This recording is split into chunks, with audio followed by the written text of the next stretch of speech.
ارشاد رب العزہ، جب کوئی بندہ اللہ کو پکارتا ہے، اللہ سے سوال کرتا ہے، خدا کہتا ہے میں پکارنے والے کی دعا کا جواب دیتا ہوں۔ خدا کو پکارنے کا سب سے بہترین طریقہ، سب سے بہترین سلیقہ، جو بندگی، جو خدا سے سوال کرنے کا ہے، وہ تعلیم دیا امام زین العابدین سید الساجدین علیہ السلام نے۔ سب سے پہلے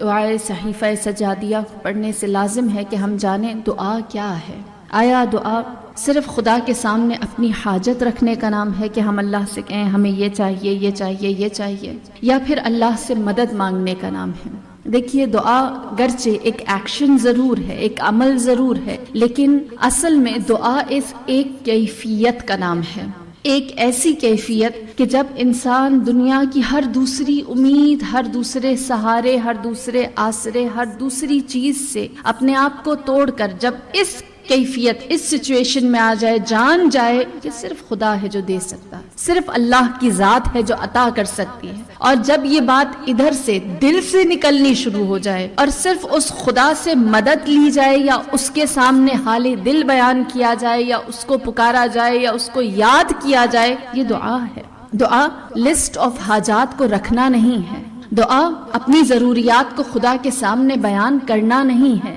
اس بات کی ایکسیپٹنس ہے کہ صرف وہی ہے جو دے سکتا ہے، اس بات کو دل سے قبول کر لینا ہے کہ اس سے بہتر کوئی نہیں جو میرے سوال کا جواب دینے والا ہے، جو میری ضرورت کو پورا کرنے والا ہے۔ اور یہی وجہ ہے کہ کہتے ہیں کہ ایک دفعہ ایک شخص تھا، نابینا، اندھا تھا، وہ ہر وقت خدا سے دعا کرتا تھا، کہتا تھا اے پروردگار مجھے آنکھیں دے دے، پروردگار مجھے آنکھیں دے دے، ہر وقت دعا کرتا، یہاں تک کہ وہاں سے ایک بادشاہ کا گزر ہوا کرتا، وہ ہمیشہ بادشاہ دیکھتا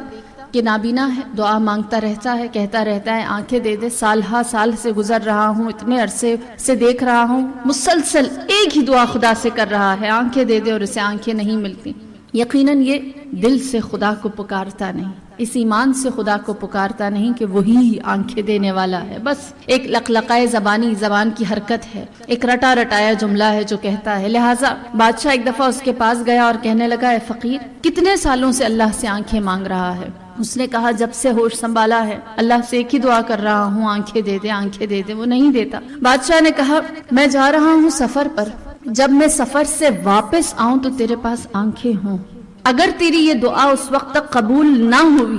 اگر اس وقت تک تو بینا نہ ہوا، میں تجھے مار دوں گا، میں تجھے قتل کر دوں گا۔ اب جیسے ہی اس کو یہ لگا کہ زندگی اور موت کا مسئلہ ہے، اب تو خدا سے مانگ کر ہی رہنا ہے، دنیا کا کوئی بھی ڈاکٹر، کوئی بھی معالج، کوئی بھی طبیب، کوئی بھی علاج کرنے والا مجھے آنکھیں نہیں دلا سکتا سوائے اس کے۔ لہٰذا اس نے اللہ کے سامنے ایسا گڑ گڑایا کہ صرف آنکھ سے آنسو نہیں، بدن سے پسینہ بھی نکلا، اور وہ خدا سے کہنے لگا پروردگار اب تو دے ہی دے، اب مجھے واقعتاً آنکھوں کی ضرورت ہے، اب تیرے سوا کوئی دوسرا نہیں دے سکتا۔ جیسے ہی اس نے حقیقتاً دل و جان سے اس خدا کے سامنے اس یقین کے ساتھ کہ اب اس کے سوا اور کوئی نہیں آنکھیں دے سکتا، اسی لحظے اس کی بینائی واپس آئی اور وہ بینا ہو گیا، اس کی آنکھیں اس کو مل گئی۔ بس دعا ایک عمل نہیں ہے جو کرتے رہنے کا ہے، جو خدا سے پکارتے رہنے کا ہے، بلکہ دعا ایک کیفیت ہے جس میں اللہ کو اپنے سامنے حاضر سمجھ کر انسان اپنی حاجت کو رکھتا ہے۔ بس کسی بھی انسان کی، کسی بھی مومن کی جو دعا خدا کے نزدیک جائے، اسی لیے آداب دعا میں سے یہ ہے کہ سب سے پہلے خدا سے ان چیزوں کا تذکرہ کیا جائے جن کا تذکرہ کیا جانا لازم ہے، جن کا تذکرہ کرنا ضروری ہے، جس میں سب سے پہلے خدا کی حمد ہے۔ اب جانتے ہیں رسول خدا کو معراج عطا ہوئی، قاب قوسین کی منزل ملی، اللہ نے نور جمال اپنا ظاہر کیا، اور جب نور جمال الہی ظاہر ہوا رسول کے سامنے، آپ نے خدا کی ذات کو قاب قوسین کی منزل پر اس کے نور کو دیکھا تو خدا نے کیا کہا؟ اے محمد میری حمد کیجئے، میری تعریف کیجئے۔ قربت الہی خدا کی حمد میں ہے، اللہ کی تعریف میں ہے، اس کی حمد و ثنا میں ہے۔ اسی لیے ہم دیکھتے ہیں کہ جب نماز کا آغاز کرتے ہیں تو سورہ حمد سے خدا کی حمد کرتے ہیں، جب حج کا آغاز کرتے ہیں سورہ حمد سے خدا کی حمد کے ساتھ کرتے ہیں، روزہ افطار کرتے ہیں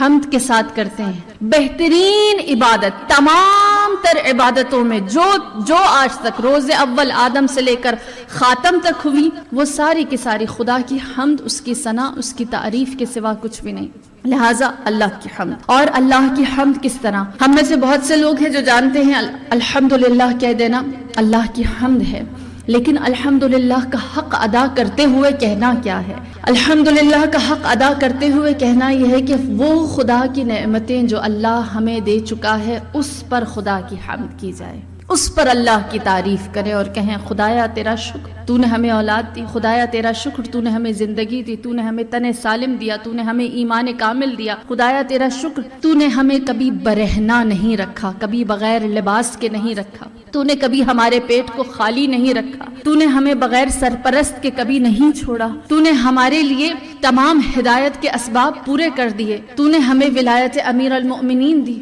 تو نے ہمیں دیکھنے والی سمجھنے والی آنکھ اور عقل دی۔ الغرض جتنی بھی نعمتیں موجود ہیں ان کا شکر ادا کیا جائے، اور پھر اس کے بعد خدا سے یہ کہا جائے پروردگار جیسا کہ تو دیتا آیا ہے ویسا ہی تو دیتا رہے، جس طرح تو نے عطا کیا ہے اسی طرح پھر خدا کے فضل اور اس کے احسان کو یاد کیا جائے۔ لہٰذا جب آداب دعا جانتے ہوں کہ اس خدا کی حمد اور وہ نعمتیں جو عطا کر چکا ہے، یقین جانیے خدا کی نعمتوں کو اگر یاد کریں، وعدہ ہے اللہ کا لَإِن شَكَرْتُمْ لَأَزِيدَنَّكُمْ، اگر تم شکر کرو گے تو تمہاری نعمتوں میں اضافہ ہو جائے گا۔ خدا نے واضح ایک ڈیل رکھی ہے، شکر کرو، حمد کرو، تعریف کرو، جو دیا ہے اسے یاد کرو اور دوں گا۔ یہ بہت آسان سا فارمولا ہے، بہت واضح سی چیز ہے، اور اس کو سمجھنے کے لیے اگر آپ آج گھر میں جا کے ذرا سا ہوم ورک کریں، ایک پیپر لیں، اس میں 3 خانے بنائیں، پہلے پورشن میں کالم میں لکھیں وہ نعمتیں جو اللہ آپ کو دے چکا ہے، جن کا کبھی سوال نہیں کیا تھا، مانگی نہیں تھی، جو اللہ نے آپ کو عطا کر دی ہیں۔ پھر وہ نعمتیں لکھیں دوسرے کالم میں جن کو کبھی آپ نے اللہ سے مانگا تھا اور آج آپ کو اس کی عادت ہو گئی ہے، آج وہ آپ کے پاس ہے، وہ آپ کی زندگی کا ایک حصہ بن چکی ہے۔ اور تیسرے خانے میں لکھیں وہ چیزیں، وہ حاجات جو آپ اللہ سے مانگ رہے ہیں، اور پھر خود ہی کمپیئر کریں، کمپیریزن کریں کہ دیکھیں پہلی لسٹ میں زیادہ چیزیں ہیں، دوسری میں زیادہ ہیں، یا تیسری میں زیادہ ہیں۔ حق شکر تب ادا ہوگا جب آپ دیکھ لیں گے بن مانگے اس نے 80% چیزیں دی، باقی ماندہ 17% چیزیں وہ ہیں جو ہم لوگوں نے مانگی تھی اور ہمیں ادا ہو گئیں، اور صرف 3% چیزیں ایسی رہ جائیں گی جن کا ہم سوال کر رہے ہیں۔ انسان جان جائے گا اس کی عطا زیادہ ہے، اس کا دینا زیادہ ہے، یا ہمارا سوال، ہمارا مانگنا بڑا ہے۔ بس انسان شکر کی کیفیت میں آتا ہے۔